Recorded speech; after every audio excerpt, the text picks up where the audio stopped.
As the writer Mark Twain said, "It ain't what you don't know that gets you into trouble. It's what you know for sure. It just ain't so." Some people say that our society is plagued by ignorance. The situation, in my opinion, is much worse than that.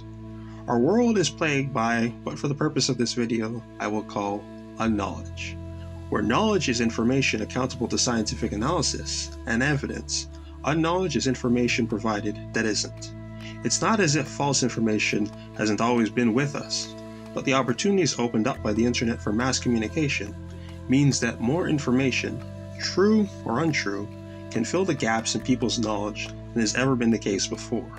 Unfortunately, in our society, unknowledge frequently has a decisive advantage over knowledge. If information is a consumer product, unknowledge is an often more marketable brand than knowledge. Knowledge has a pesky characteristic of needing to be true, while unknowledge has no such restriction. Knowledge comes about through the difficult process of having to analyze the world as it is, or researching the efforts of those that have. Then, after this process has been carried out, knowledge has the additional weakness of not necessarily conforming to people's existing preconceptions. On the other hand, unknowledge is far more flexible.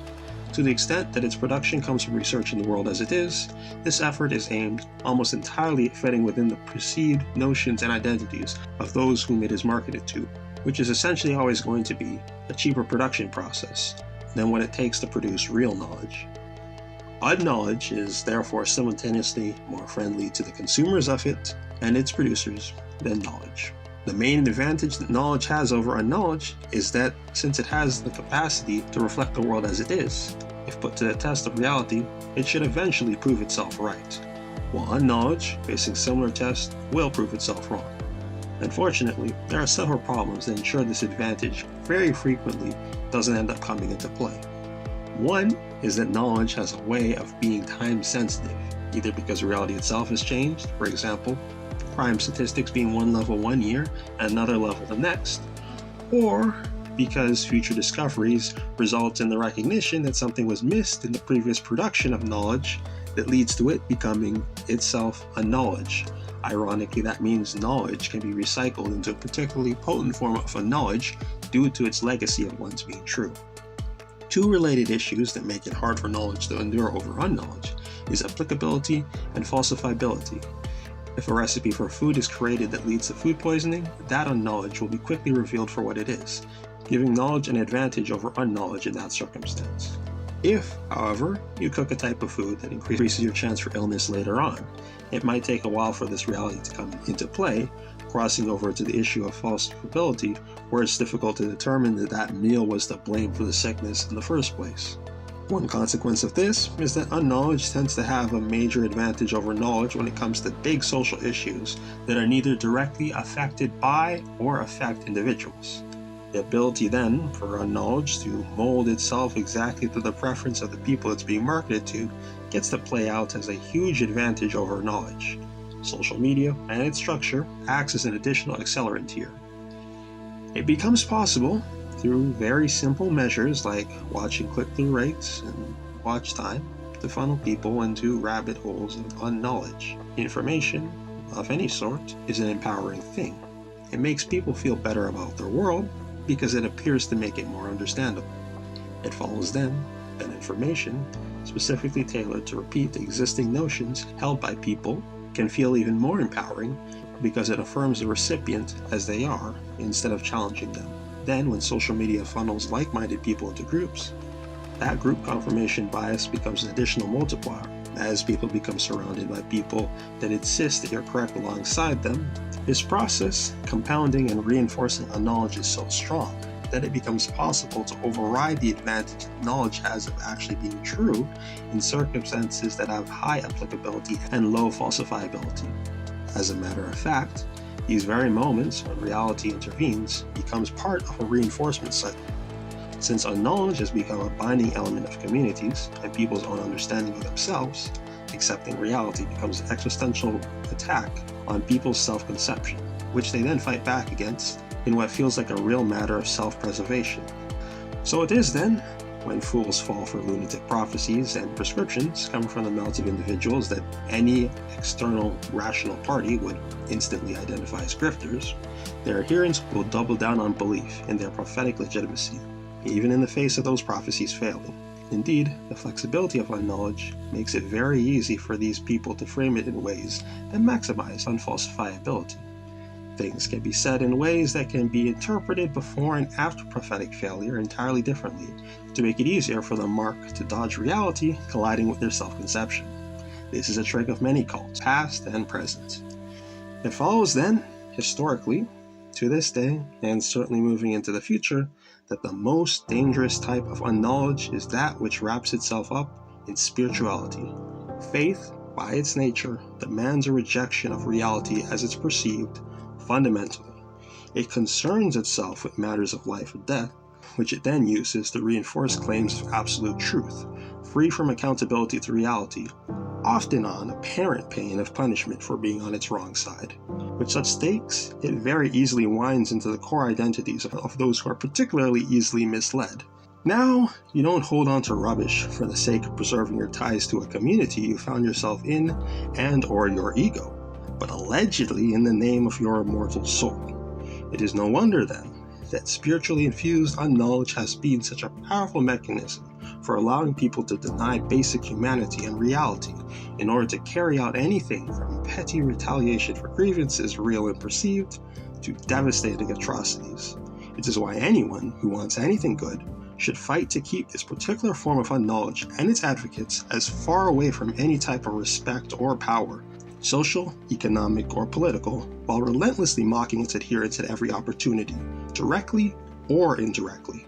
Spiritual unknowledge makes no attempt at even faking rationality, and therefore cannot be uprooted on the basis of logic, but can only be defeated by relentless denigration of person and philosophy. Essentially, no human fault is worse than that of those of zealots who insist their actions have justification beyond any appeal to reason. The advantage that unknowledge has over knowledge is even further compounded by the nature of our economic system, combined with our level of technology.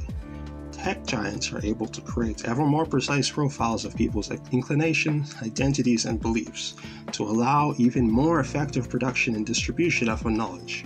The sale of unknowledge, either directly or as bait to bring in eyes that can be sold other products, is very profitable to its producers, even if it has devastating externalities to society as a whole. Since everyone pays for the consequences of a world flooded with unknowledge instead of just its producers, there's little incentive against not simply pumping out that unknowledge as one might do with carbon pollution. But unlike carbon pollution, you can't put up regulations or something like a carbon tax to re-internalize its cost to their source.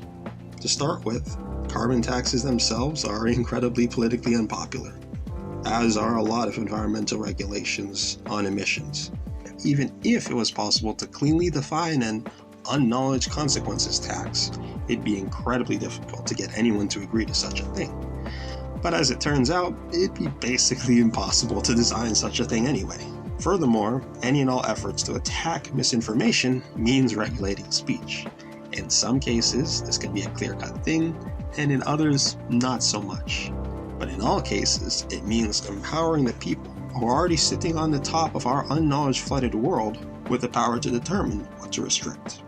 Even if, inconvenient to those in power, knowledge was never restricted as unknowledge, you could very easily create a lopsided information environment by simply picking and choosing what unknowledge you punish and what you don't, even if this is not an effort at intentional manipulation, but just reflective of people's own sensitivities.